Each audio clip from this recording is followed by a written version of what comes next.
الله والصلاة والسلام على رسول الله. عشاق حدوتة زملكاوية، الأول نبدأ كلامنا بالصلاة والسلام على سيدنا محمد كما تعودنا معكم. موافقة بالإجماع. مرتضى منصور يعلن قرار مجلس الزمالك بشأن الانسحاب من السوبر.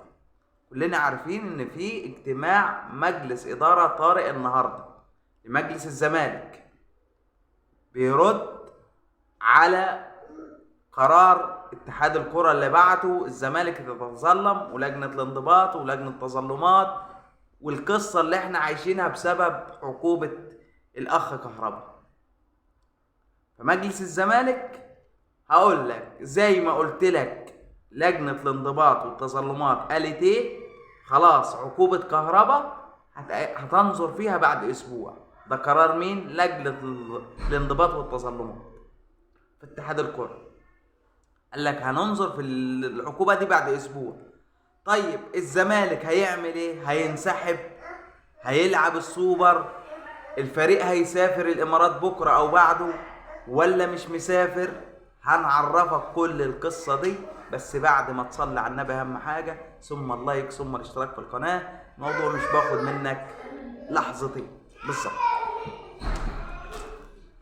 طبعا لا شغل يعني المسيطر على عقول كل الزملكاوية والأهلوية في هذه الساعات هو معرفة ايه، يعني الزمالك هينسحب ولا هيروح الإمارات يلعب السوبر. القرار في ايد مين؟ في ايد مجلس الإدارة اللي هقول لك عليه دلوقتي، واللي هقوله لك محدش قاله، يعني محدش عرف بيه لحد دلوقتي، محدش طلع وقاله. هقول لك بيه ونتقابل بعد البيان الرسمي لمجلس إدارة الزمالك بفضل الله. الكلام اللي هنقوله هتلاقيه هو بالظبط. ليه؟ لينا مصادرنا جوه نادي الزمالك وبنجيب لك المعلومة الصح، المعلومة الصح. مجلس إدارة الزمالك خد قرار بالإجماع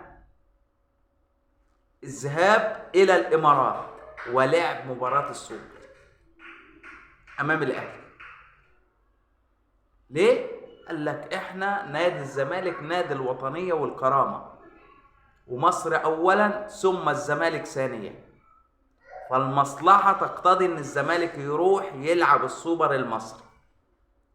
طب وكهربا مش هيتعاقب. في اتجاه في اتحاد الكرة ان نوقف كهربا في ماتش السوبر ونديله عقوبة 4 ماتشات بس مش 12. بس الاهلي رافض.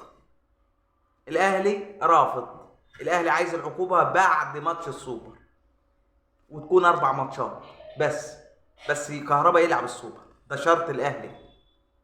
لكن الزمالك خلاص ما باليد حيلة. ليه بقول لك الزمالك خد قرار بالإجماع بلعب السوبر؟ لأن لعيبة الزمالك النهاردة بعد التمرين الصباحي في النادي اتصوروا بالزي الرسمي للفريق اللي هيسافر بكرة أو بعده للإمارات. لعيبة اتصورت بالزي الرسمي اللي هيروجوا بيه قناة أبو ظبي لنقل مباراة السوبر، فتصوروا خلاص بالزي الرسمي. فالفريق مسافر خلاص، قولا واحدا الفريق مسافر ومجلس الإدارة بالإجماع. وهتسمع القرار ده النهارده مش بكره. من مين؟ من المستشار مرتضى. اللي انا بقوله لك ده افتكر ان انا بقوله لك حوالي الساعه 4 اهو العصر. افتكر القرار هيطلع امتى بالليل من المستشار مرتضى. قرار الرسمي هيطلع زي ما انا بقول لك كده. ليه فريق الزمالك بعد تمرين النهارده الصباحي في نادي الزمالك اتصوروا كلهم بالزي الرسمي اللي مسافر بكره الامارات او بعده. معلومات بندور وبنجتهد، ممكن نصيب وممكن نخطئ، احنا مش ملايكه، لكن بنجتهد على قد ما بنقدر عشان نجيب لك المعلومه. طب انا كزملكاوي مع هذا القرار ولا ضد هذا القرار؟ انا مش صاحب قرار، القرار في مجلس صاحب القرار هو مجلس اداره الزمالك برئاسه المستشار مرتضى. انما انا مش صاحب قرار. صاحب القرار هو مجلس الاداره زي ما قلت لك.